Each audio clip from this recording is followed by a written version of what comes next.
Olá pessoal de novo, então faz já um tempinho que eu fiz meu último vídeo no meu canal sobre essa série do The Middle que eu tô fazendo agora. Isso porque eu tô numa correria, porque eu vou estrear com o meu grupo a primeira peça que eu tô dirigindo, né? Que é Casa de Bonecas. Então se você tá vendo esse vídeo e quiser vir assistir, a gente vai estrear em Tiradentes, Minas Gerais, no SESI, ou SESC, que eu sempre confundo, acho que é SESI, que é o teatro de lá, que chama Ives Alves, o teatro. Vai ser dia 13 e 14 de abril agora, uma sexta e um sábado, às 20 horas da noite. Então, se vocês tiverem interesse, vamos lá, que nessa peça eu aplico mais ou menos não, eu aplico o que eu falo nos meus vídeos, né? Mas, eu tinha dito no vídeo passado que eu iria fazer um vídeo para cada livro do The Middle. O vídeo passado foi falando do terceiro livro, então eu faria um falando do quarto e outro falando do quinto. Mas, uma coisa que eu percebi enquanto eu tava lendo o quarto e quinto livro é que esses dois últimos livros dele falam de muitos assuntos muito importantes a respeito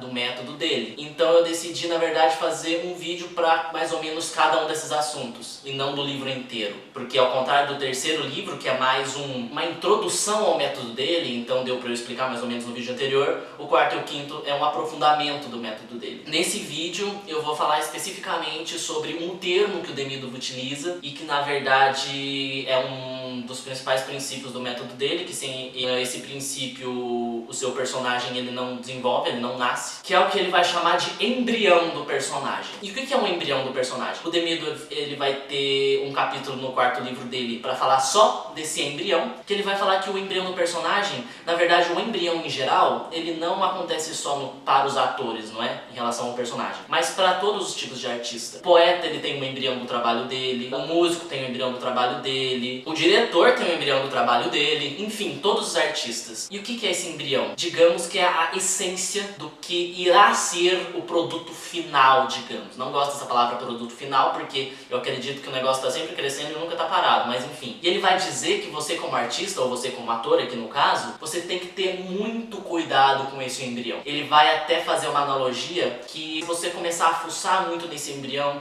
e começar a querer controlar muito ele, é a mesma coisa que você pegar uma agulha e matar o embrião, começar a espetar ele, brincar com ele, quase dissecando esse embrião até ele morrer. E quando o embrião morre, ele não volta mais, ou para voltar é uma tarefa muito difícil. E como é que esse embrião ele começa a aparecer, começa a nascer? Com a prática. Por exemplo, você começa a passar uma cena, você leu lá o texto e você começa a passar a cena de uma forma ainda improvisada, talvez. E sempre partindo sempre de você mesmo. E partindo de você mesmo não no sentido de que eu vou me comportar como eu mesmo, eu tenho que me comportar como eu mesmo. E a gente volta lá naquele princípio de que você não tem que nada no método The Middle. Você simplesmente tá lá e aceita como é que você tá. Aceita seus sentimentos do momento.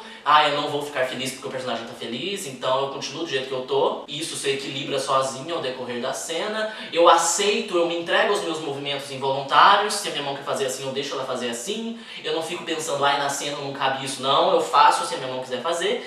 E eu aceito os pensamentos que vierem na minha cabeça. Não importa se tem a ver com a peça ou não. Porque tudo isso com o tempo se equilibra sozinho. Se você poda isso tudo, não vai se equilibrar. Ele até vai dizer que a melhor maneira de se manter no rumo de uma cena é não pensando em se manter no rumo. É se entregando os seus primeiros impulsos, que isso vai se consertando sozinho e vai fluir. Então, se você desde o começo do trabalho com o personagem, do trabalho com uma cena, você se entrega a esses primeiros impulsos e todas essas coisas que eu acabei de dizer, o personagem ele começa a aparecer sozinho. Isso é o embrião. Quando você começa a assimilar as circunstâncias da peça, não de uma maneira eu tenho que assimilar, mas isso vai acontecendo aos poucos. E o The Middle vai falar que o que você tem que fazer é justamente nada. É você deixar esse embrião crescer, tomando cuidado para não matar ele. E como é que a gente não mata? Não interferindo. Vocês percebem como tudo volta para os princípios do método dele? Na verdade, o método dele só funciona por causa desses princípios. E você meio que não tem que fazer mais nada. Você tomando cuidado com esses princípios do método dele, de não interferir, de levar o seu tempo, tudo isso, as coisas simplesmente acontecem. E isso também para o personagem. O personagem para o The Middle, assim como já era para o Stanislavski, não é uma coisa que você cria conscientemente.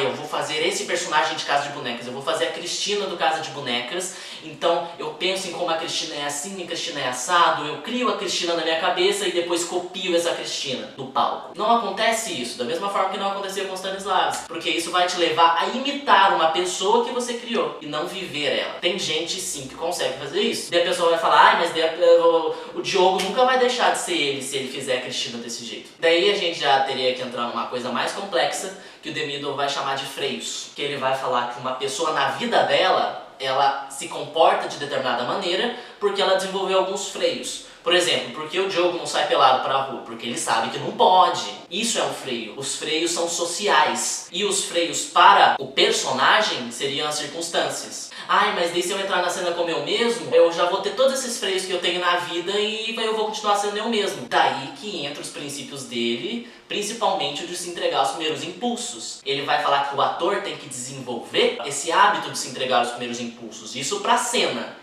Porque para a vida ele vai falar que não, é importante sim você ter esses freios e não se entregar aos primeiros impulsos nesse sentido, que senão você vai sair matando gente na rua, você vai sair brigando, você vai sair fazendo um monte de coisa que não é pra fazer. Mas ele vai falar que para a cena isso é muito importante. A mesma coisa de uma pessoa que canta muito bem e, sei lá, em cena essa pessoa tem que cantar afinado, na vida ela não precisa ficar falando afinado toda hora. É mais ou menos nesse sentido. O ator ele teria que entrar na cena como se fosse uma folha em branco, livre de todos os seus freios, para que os freios das circunstâncias da peça te moldassem como personagem. E é isso que vai fazer você se tornar o personagem. Ele até vai falar que a transformação do ator para o personagem só acontece se o ator é ele mesmo e não tenta ser outra pessoa. Eu até gosto de falar muito de que interpretar um personagem assim, seguindo o método do Demidov e mesmo do Stanislavski, se eu estou assistindo um ator atuar, eu não vejo o ator interpretando um personagem. Ah, eu tô vendo ali o Diogo fazendo a Cristina, o Diogo fazendo o Thorold. Eu vejo uma pessoa ali na frente.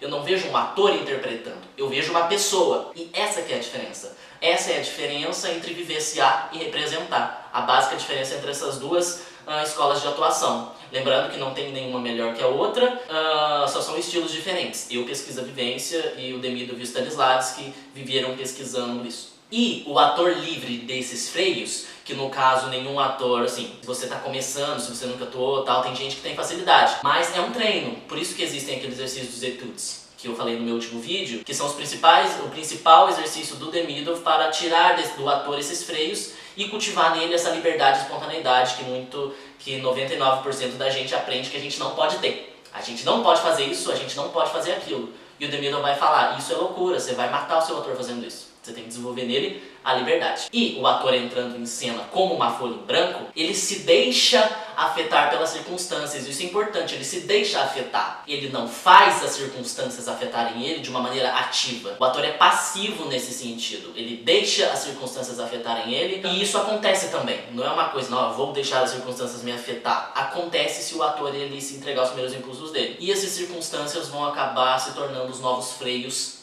dessa pessoa que está ali atuando. E é isso que vai moldar o personagem. E o Demidov vai falar que fazendo justamente isso que você vai tomar cuidado para não matar esse embrião. É com o tempo, e por isso que a repetição é muito importante para o método Demidov. Eu acho que eu citei repetição no vídeo anterior, ou no anterior ainda, não lembro. Mas porque é com a repetição que as circunstâncias elas vão se tornando cada vez mais concretas para o ator. E não é repetição no sentido de repetir 1 milhão de vezes até o ator ficar esgotado e não sair mais nada dele. Ele vai falar que é a repetição até um certo limite. Se você como diretor vê que o ator já não está rendendo mais, que o ator está fazendo simplesmente por fazer e está cansado, deixa aquilo tudo que aconteceu no ensaio digerir na cabeça do ator e volta no outro dia de ensaio e continua a repetição. Não adianta ficar martelando. Então, resumindo essa questão do embrião para o Demidov, o que você deve fazer é simplesmente não interferir. Deixa as coisas acontecerem, que o seu embrião vai nascer sozinho. Não fica racionalizando nada.